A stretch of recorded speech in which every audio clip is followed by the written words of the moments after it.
What is up, y'all? It's your boy, Alanizing, and we got a reaction.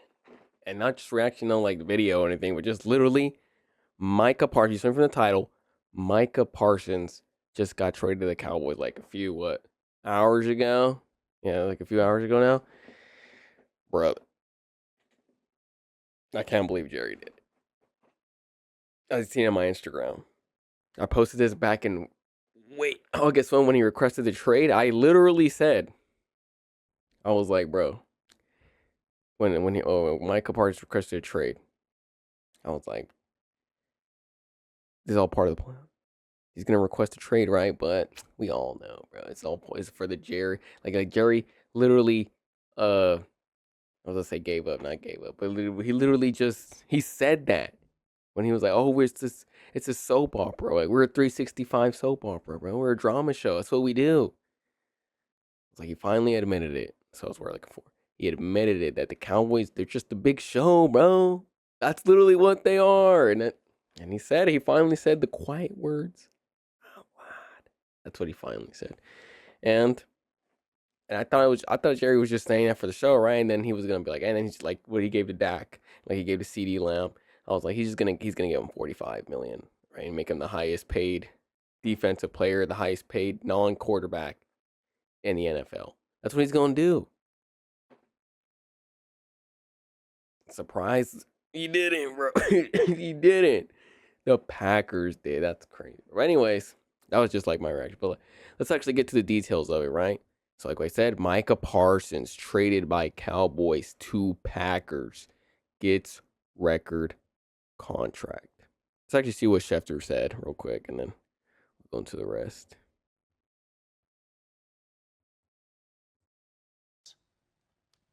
Kevin, this is a huge, mammoth-sized blockbuster trade that just went down within the last hour. The Dallas Cowboys are trading Micah Parsons, a four-time Pro Bowl selection who's had over 12 sacks in each of his first 4 seasons, to the Green Bay Packers in exchange for 2 first-round draft picks and defensive tackle Kenny Clark. The deal has been made. Micah Parsons is being paid in Green Bay. Week 4 of the season, we have the Cowboys versus the Green Bay Packers, and the Dallas Mavericks made one of the big blockbuster trades in the NBA back in February, only to be followed up by the Dallas Cowboys in August, trading away another young cornerstone piece that they had made no progress on with a new contract, that there were no negotiations in recent months. Jerry Jones was disappointed in the fact that he felt like he had an agreement in late March with Micah Parsons that would pay him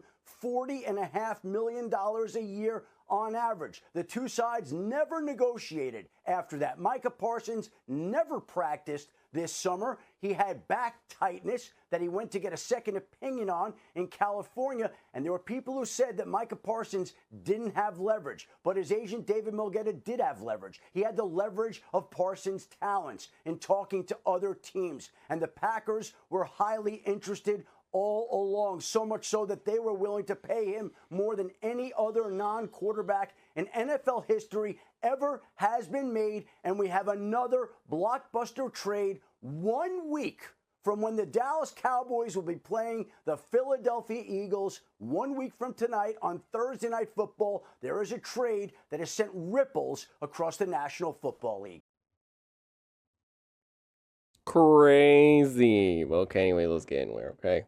All right, guys, Schefter was saying the Dallas Cowboys traded 4-time Pro Bowler Micah Parsons to the Green Bay Packers on Thursday. In exchange, the Cowboys received 3-time Pro Bowl defensive tackle Kenny Clark and 2 first-round picks the upcoming years. Parsons agreed to a 4-year, $180 million contract with the Packers that includes $120 million fully guaranteed at signing and $136 million in total guarantees, making him the highest paid non-quarterback in NFL history. Yeah, he released a statement, saying that he loves Dallas, blah, blah, blah. But the thing that stood out to this was he's talking about right here. He's like, I never wanted this chapter to end, but not everything was in my control. My heart has always been here and still is. Through it all, I never made any demands. I never asked for anything more than fairness, I only ask that the person I trust negotiate my contract to be part of the process. Woo! But that's cool. Like, Dallas is gonna face the Packers in Week 4, and they play them on Sunday Night Football. Wait, where's it gonna be? Oh, it's gonna be in Dallas. Cowboy fans, are you guys gonna like boo him or cheer him or what? I mean, I would expect you guys to cheer for the guy, but but we'll see. Force 21, he says played for Cowboys. Yeah. Of course he did. Brian Gutekunst said that. I said over in the past, rarely if he ever does think a team one player away. Okay. I don't think he's going into the timeline talking about like in March he set up the meeting and everything, and the Cowboys tend to talk to Parsons' agent, David Mulligetta, assistants, yes.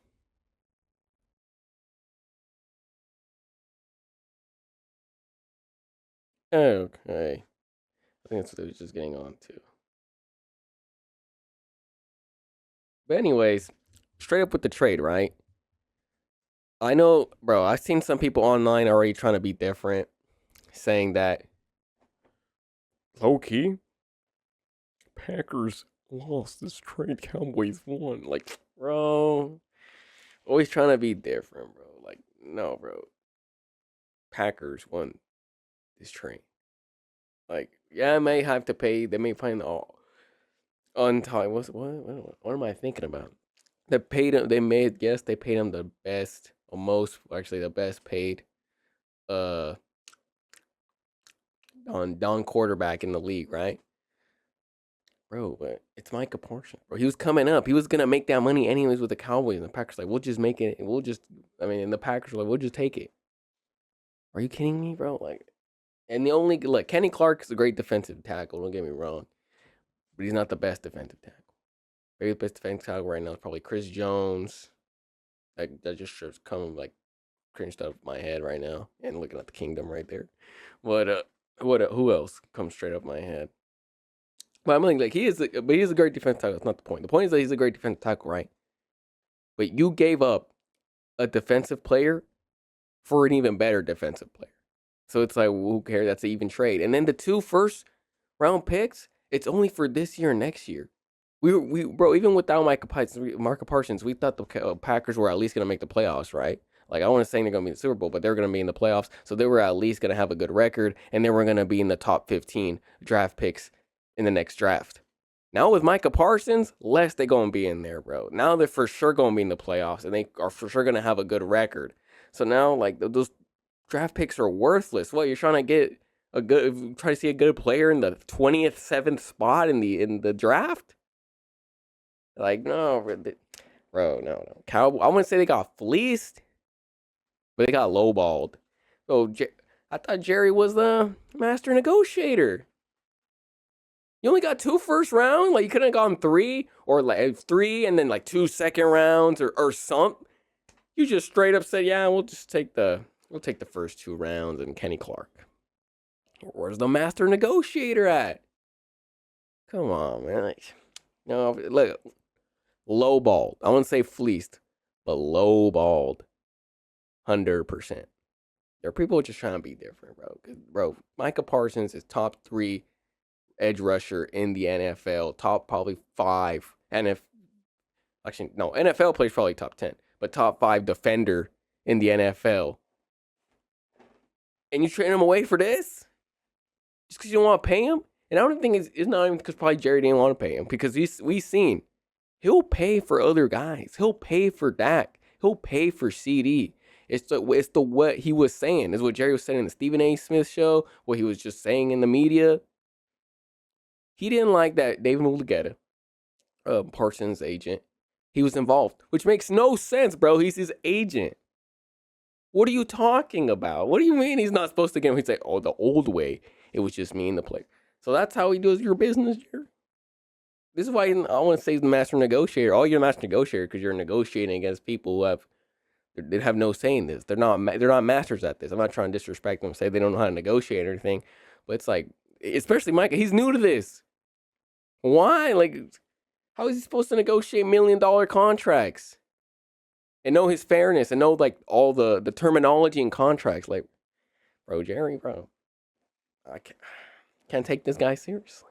And look, I respect Jerry as a business guy, talking about of how he changed the NFL, right, with doing his whole Pepsi thing and how he's done that. But he's lost the staff now, bro. I respect what he's done in the past, but what he's done recently, he's not a good owner anymore. Like he's not, bro. He cares more about the business side, and as much as he wants to deny, as much as he says, "No, I care about winning," and bro, your actions say more than your words. You just traded your best defensive player, probably your best player on the team. You just traded him because you're petty. Because you said, I gave him, we had to talk about the contract. We had a contract down. He said he didn't want to call me anymore because he wanted his agent involved. And that got me mad. Paraphrasing. That got you mad. That he said, nah, bro, talk to my agent first. And, pass the numbers through him. That got you mad? Oh, I don't know, bro. Freaking Jerry. This is why. But I hope he stays bro. I hope he never sells the team. Never sell the team, Jerry. Never. Because other Cowboys haters, bro, we just laughing. Hilarious. I would have preferred he trade him to the AFC, not the NFC, but AFC. Whatever, man. Just classic Jerry. And it's all coming. And you think, look, Jerry might not be a good football GM, but he sure knows how to put on a show. And I'll give him that. Gerald Jones knows how to put on a show because didn't America's team just come out? I'm not watching that, by the way, because I'm not watching Cowboys. But America's team just came out last week. And now, with this coming up, and then their Thursday night football game versus the Eagles opening night is going to come out, bro. There's headlines everywhere. So it's not that Jerry knows what he's doing. He just cares more about the business side, like we've all said. And he tries to sell it that he doesn't, but he's supposed to say that, low key. He's not, well, I get it, though. He's not supposed to say, oh, yeah, I just care about business, bro. Like, I don't care about winning. I don't care about none of that. But it's because he keeps saying that, he keeps selling this to the Cowboys fan. They keep buying it. It's hilarious. But whatever. But then this adds questions, right? Apart from the whole trade and everything. Actually, let's get into this contract real quick before we go on to get it. Because I was saying, I think he's the, wait, what did we say? He is the,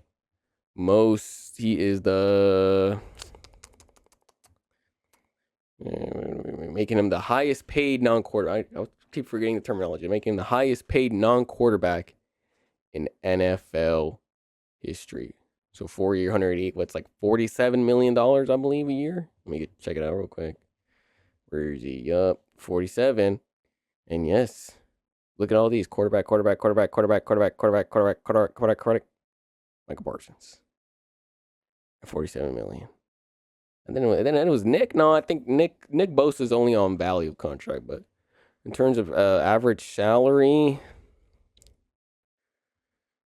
it's Micah, and then I remember it's Jamar, yeah, and then it's Myles Garrett, and then it's where's TJ? Then TJ at like 41 million. Actually, no, TJ and then Myles Garrett. And I think Jefferson's on there. But anyways, now he's non QB. Like, I don't want, why am I keep missing the terminology, bro? Highest paid, that's what I'm doing. I'm always saying highest paid non-quarterback. And now he's the highest paid defensive player in the league. And we could go on a rant saying, does he deserve it? Does he not? Bro, it's the market. And if the market says that's what it is, bro. He is one of the best, I'm saying best top 10 defender or top 5 defender, top 10 NFL player. You could argue. Okay. I didn't watch the NFL top 100, but you could argue that he's on there is what I'm saying. And his time is up. His time is to get his money. And you're not going to give it to him because you're petty? Like, that's crazy. So, good stuff for the Packers. I don't know how their team cap's going to look like. I don't know. But let's look at them real quick. Like I was saying, Super Bowl contenders. Are they Super Bowl contenders? You could argue they are, especially in the NFC, because who's really contenders in the NFC? Like to go to Super Bowl? Eagles again, Lions, and then who else? Like the NFC South is it's trash. Like, bro, sorry, but Saints, no idea what's going on there. Baker and the Bucks, yeah, they'll make it to the playoffs, but they won't win any. They'll maybe win a playoff game, and then that's it.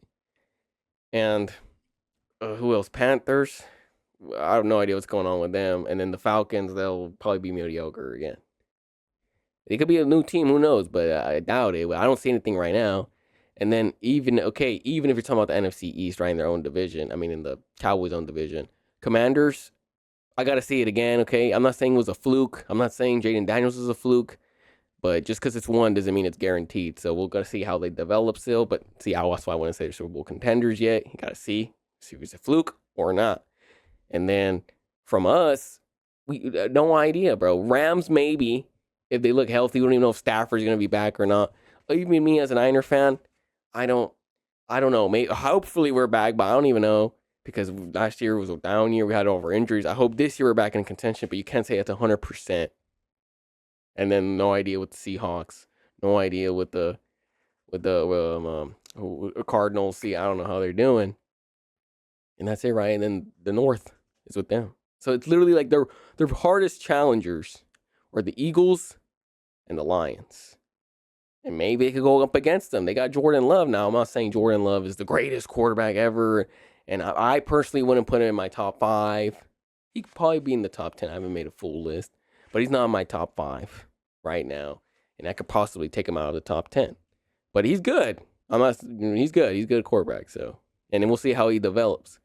But I mean, and then their offense, him, Jacobs, the free agent they signed from the Raiders last year.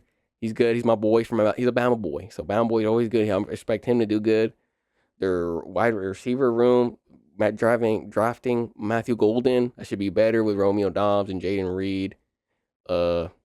Christian Watson, I think, is he out for the whole season? I don't know if he tore his ACL or not. Let me actually search that out because I don't remember if he did. Christian Watson.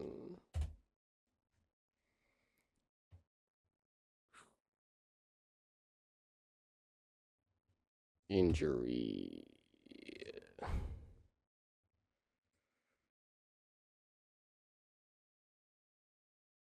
Green Bay Packers. Sure. Yes, he's gonna miss 4 games. So then when he comes back, he should be good. And that's a good receiver room. And Tucker Kraft, Luke Musgrave, good tight ends. The offensive line is good. We got Elton, Aaron Banks, former Niner. And then now, the defense. You put on the other side of Rashawn Gary, Micah Parsons. You got Quay Walker in the middle. I remember Isaiah McDuffie, he's good. Kenny's there. Bro, like their front line is going to be pretty good. Now, if they kept Kenny Clark, devastating. But hey, you got to give up someone for that kind of magnitude. You got to give up someone pretty good to get a player of Micah Parsons' magnitude. So I ain't hating. But yeah, they could be contenders. They could be contenders. They could be a top 4, top 3 team in the NFC. Like I said, the only 2 solidified contenders up there, 2 teams, is the Eagles and the Lions. And the rest of them are like, maybe not. So, we'll see. I wouldn't say the Vikings either because I don't know what J.J. McCarthy's doing. I don't know if he's going to be good or not. So, now let's move on. The Cowboys, how would they look without him? Probably trash because they just gave up his best defensive player. Now, I think Kenny Clark will probably do something for them in the middle because Kenny Clark's good, like I said, but not the same player, bro. And look, they got Kenneth Murray. It's not bad at all. And they got Modesto Boy, Ron Bland. I actually like Malik Hooker and Marquise Bell. I actually like these guys, but I don't expect the Cowboys to do good, bro. Maybe they'll be like 10 and actually that's not that bad. They'll probably be 9-6. Oh wait, no, 9-8. Sorry, 9-8. I'm thinking of did my math wrong. 9-8, possibly, or 8-9, and I hope so. They do because I freaking hate the Cowboys. I really do. So I hope they're 8-9 or 9-8. But bro, Packers won this trade, bro, and I'm so glad that Cowboys fans are suffering and the Cowboys are suffering. It's a great feeling. It's a great feeling. I'm excited to see more reactions later from all the things, bro, because some of them are saying great, right? I want to see how other Cowboys fans react, how they don't. I mean, I'm pretty sure Stephen A is gonna be laughing, but for me, dude, like just overall, this is just funny, and I think Packers for sure won. And it's just crazy how Jerry's just being Jerry. It's just Jerry being Jerry. And we'll see how Jerry holds up for the whole season. And we'll see y'all in the next episode. Pew pew.